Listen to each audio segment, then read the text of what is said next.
Welcome to the deep dive.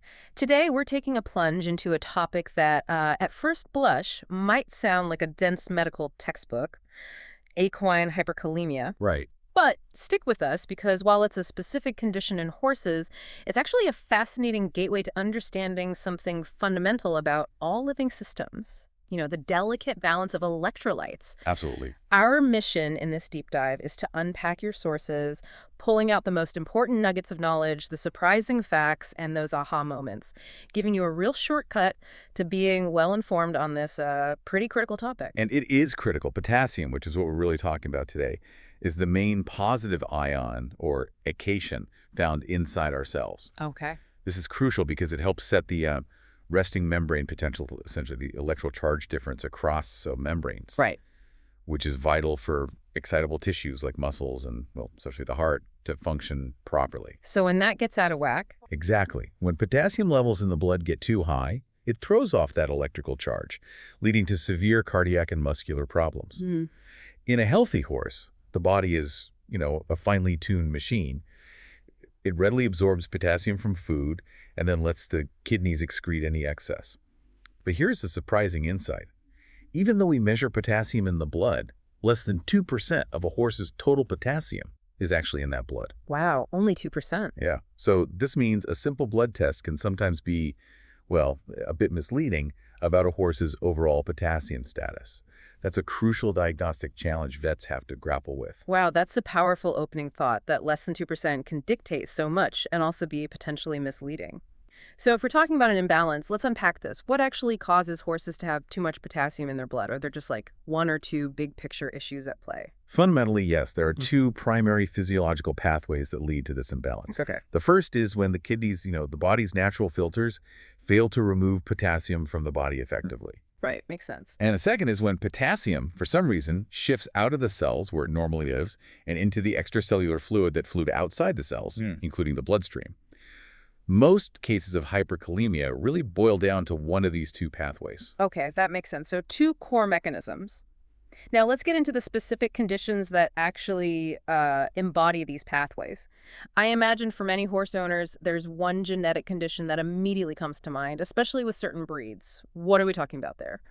You're absolutely right. We're talking about hyperkalemic periodic paralysis, or HYPP. HYPP, right. This is by far the most common and well-known cause, especially prevalent in quarter horses and related breeds like American paint horses and Appaloosas. It's a direct lineage issue. It actually traces back to a famous stallion named Impressive. Ah, okay. The core problem is a genetic mutation in the skeletal muscle sodium channel gene. So like tiny gates in the cells. Exactly. Imagine these channels as tiny gates in the muscle cells. With HYPP, they become leaky, causing the muscle cells to become overly excitable or sometimes weak. And this is all made worse by those high potassium levels. So it's a genetic predisposition, but it also sounds like there are things that can trigger an actual attack. What are some of those common culprits? Exactly right. Even with the genetic mutation, something usually has to trigger an episode. Common triggers include diets high in potassium. Think things like alfalfa hay, molasses, soybean meal, or oil, even canola oil. Lots of common feeds. Yeah, and other triggers can be as simple as fasting, followed by eating, periods of stress, general anesthesia for a procedure, or if the horse is dealing with another illness. Even just changes in their regular exercise routine can sometimes bring on an attack. It's incredible how many seemingly normal aspects of a horse's life, from their feed to just being stressed, can tip them into such a dangerous state with HYPP that it's not always a genetic lottery, right? What are some other significant ways a horse can end up with hyperkalemia beyond HYPP? Absolutely. While HYPP is prominent, there are several other critical causes. One major one is compromised kidney function, or renal failure. Okay, kidney issues. When the kidneys aren't filtering properly, they simply can't excrete potassium effectively in the urine, so it builds up in the blood. This can be a sudden, acute problem or a more chronic one. What's especially dangerous is when a horse has anuria or oliguria, meaning no or very low urine output.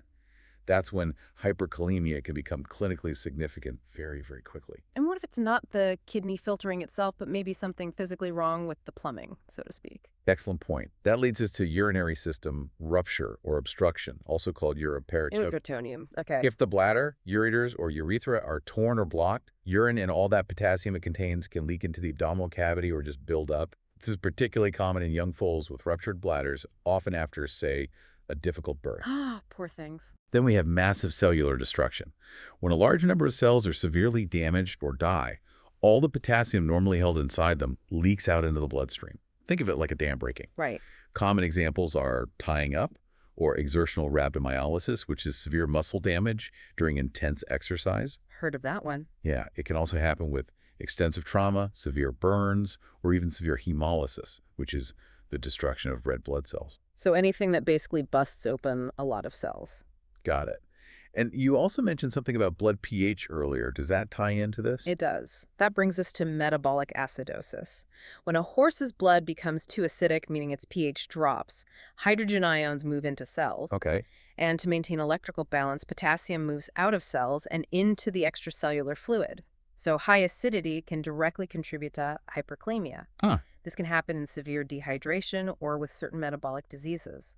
And surprisingly, even strenuous exercise can cause a temporary spike in potassium. Really, just from exercise? Yeah, temporarily. This is partly due to the lactic acid buildup during intense work, but also because muscle cells naturally release some potassium during contraction.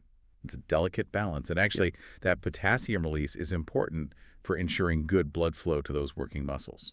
It's amazing how many domino effects there are. Are there any other, perhaps less common ways this can happen, like something humans might inadvertently cause? Indeed.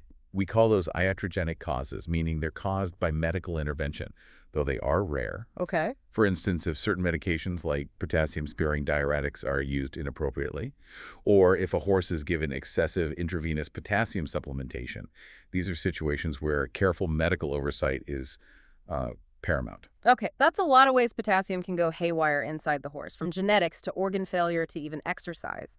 But I've heard sometimes in medical diagnostics, things aren't always what they seem on the surface. Can potassium levels appear high even when the horse is actually perfectly fine? That's a really important question, and yes, they absolutely can. We call that pseudo-hyperkalemia. Pseudo, false high. Exactly. It means it's an artificial elevation of potassium levels in the blood sample itself, not a true imbalance in the horse. This can happen if red blood cells rupture in the sample, which we call hemolysis, or if the sample is stored for too long before analysis. Even a rough or traumatic venipuncture during blood collection can cause it. No. Or if the horse has a very high platelet count, thrombocytosis or white blood cell count, leukocytosis, those cells can release potassium into the sample when it clots. Wow. So clearly how a blood sample is collected and handled can be just as crucial as what's happening inside the horse, a really important detail for vets and technicians. That's a fantastic insight, really highlighting the art, or maybe the science of diagnostics. So if we step away from the lab for a moment, if you or a vet were observing a horse, what would you actually see? What are the clinical signs, the red flags, that would tell you potassium levels might be dangerously high? The clinical signs are primarily a direct result of hyperkalemia's impact on muscle and heart function, and they can range from subtle to life-threatening. You might first notice a generalized weakness. The horse might be lethargic or just seem depressed. Okay, sort of general malaise. Right. Then involuntary muscle twitching or fasciculations are a hallmark, especially in HYPP. You might see muscle trembling. Horses can become stiff or crampy, leading to a reluctance to move or an abnormal kind of shuffling gait. In severe cases, they might go down, unable to stand what we call recumbency or even collapse. And what about the breathing, since you mentioned muscle paralysis can be an issue? Exactly. You can see respiratory distress due to paralysis of the respiratory muscles, particularly in severe HYPP. This might manifest as loud breathing noises or labored breathing. And critically, potassium directly affects heart function. Right, the heart. You might observe a slow heart rate or bradycardia and irregular heart rhythms or arrhythmias. On an electrocardiogram, an ECG, the heart's electrical patterns would look distinctly abnormal, like tall, peaked T waves or flattened P waves, clear signals that the heart is struggling. These changes become particularly concerning when plasma potassium levels reach around 8 mmHg. Okay. And anything above 910 milletwal is often tragically fatal, leading to cardiac arrest. Wow, so it really hits the core systems of the body. Any specific signs for HYPP that stand out? For HYPP specifically, beyond the general muscle signs, you might also see prolapse of the third eyelid. The third eyelid, huh? Yeah, an abnormal whinny due to laryngeal muscle involvement and excessive sweating. What's also important to note is that horses with HYPP are typically conscious and lucid during an attack. Oh, that's interesting. Yeah, which helps differentiate it from other conditions like seizures or severe colic.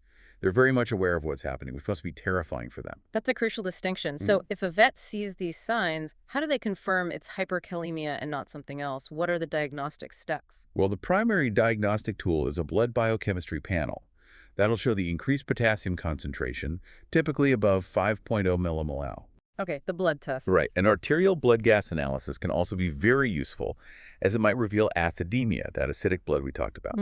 Imaging, such as an ultrasound, might be used if we suspect an underlying cause, like, say, free abdominal fluid in a foal with a ruptured bladder. And as we've discussed, an ECG is absolutely crucial for assessing cardiac function and observing those characteristic electrical changes that correlate directly to the potassium levels. This sounds incredibly serious, and it is. So once diagnosed, what can actually be done? What's the plan of attack when a horse is in trouble with dangerous hyperkalemia? You're right, it's an emergency situation. The treatment strategy is kind of multi-pronged. First, rapidly lower blood potassium levels. Second, manage the underlying cause. And third, provide supportive care. The speed and aggressiveness of treatment depend entirely on the severity, especially if there are cardiac signs. Okay. Now, here's something interesting. Calcium gluconate, given intravenously, does not actually lower potassium levels in the blood. Really? What does it do then? Instead, it acts like a shield for the heart. It stabilizes the myocardial cell membranes and effectively counteracts the immediate cardiotoxic effects of hyperkalemia. This is often the very first-line emergency treatment if cardiac abnormalities are present, and it's given slowly with continuous ECG monitoring. That's fascinating. So calcium buys time for the heart rather than fixing the potassium problem itself. Exactly. It's a crucial distinction and a lifesaver. Another vital intervention is intravenous dextrose, which is glucose given with insulin. Glucose and insulin, okay. Insulin drives potassium from the extracellular fluid into the cells, and dextrose is given simultaneously to prevent blood sugar from dropping too low, which insulin can cause. Right. Well, you might try oral glucose like oats or like corn syrup in an absolute pinch. It's not really strong enough for severe cases. IV dextrose is the way to go. Sodium bicarbonate, also given intravenously, can help correct metabolic acidosis, which then encourages potassium to shift back into cells. It can also cause a direct shift. You have to be careful with that one. Yes, caution is needed. Giving it too rapidly or to a horse that isn't acidemic can actually cause potassium levels to plummet too far, which is also dangerous. And what about just flushing the system, fluids? Absolutely. Fluid therapy is essential. Isotonic saline, that's 0.9% sodium chloride solution, is potassium-free and helps the kidneys excrete more potassium through increased urine output or diuresis. Makes sense. Balanced electrolyte solutions like lactated ringers also help correct dehydration and other imbalances. They contain a small amount of potassium, but they're generally considered safe. For mild cases, sometimes just potassium-free IV fluids to encourage urination might be all that's needed. Okay, so those are the emergency interventions, getting the horse stable. But for something like HYPP, which is a lifelong condition, what does long-term management look like? How do owners prevent future attacks? Yeah, when we look at the long term, particularly for HYPP, dietary modification is absolutely paramount. The diet, right? The goal is a low potassium diet. This means owners have to be very careful to avoid feeds known to be high in potassium. We mentioned alfalfa hay, molasses, beet pulp, soybean meal or oil, canola oil. So what can they feed?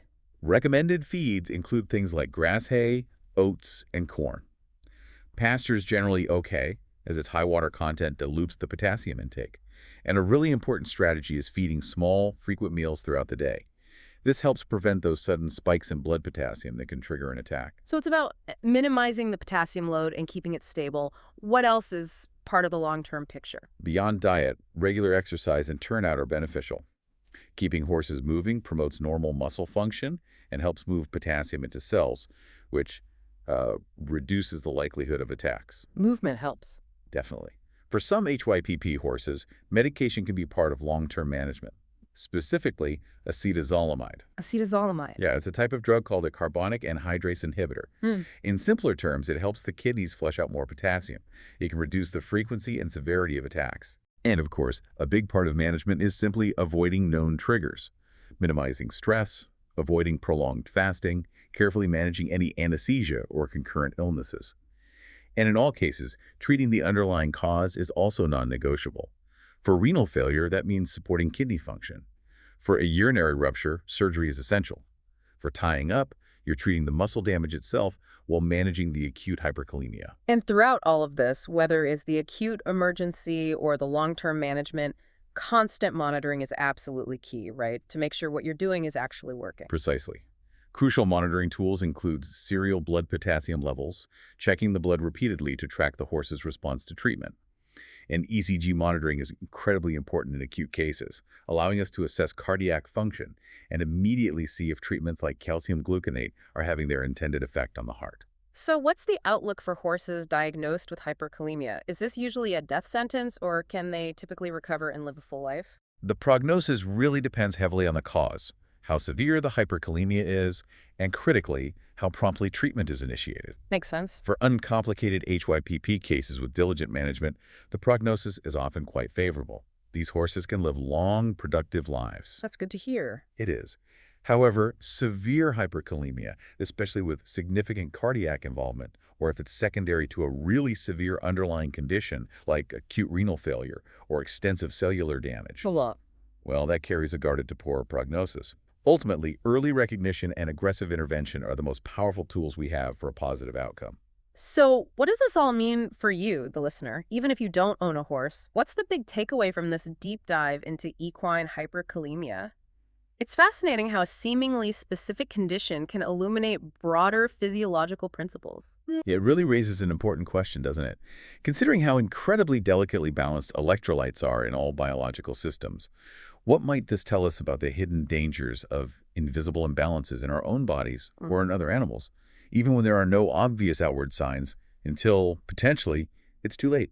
It's a reminder of the constant unseen work our physiology performs just to maintain balance. Thank you for joining us on this deep dive into equine hyperkalemia. Today, we've explored its diverse and sometimes surprising causes, from genetic predispositions like HYPP to kidney issues and massive cellular damage. We've learned to identify those critical red flags, the muscle weakness, cardiac irregularities, and even those unique HYPP indicators like the abnormal whinny. And we've understood the emergency life-saving interventions and the long-term strategies essential for managing this condition. Understanding a specific, seemingly niche condition like equine hyperkalemia truly illuminates the complex interconnected systems within any living body. It's a profound reminder of the constant unseen work our physiology performs to maintain that delicate balance, often without us ever knowing, until something goes wrong.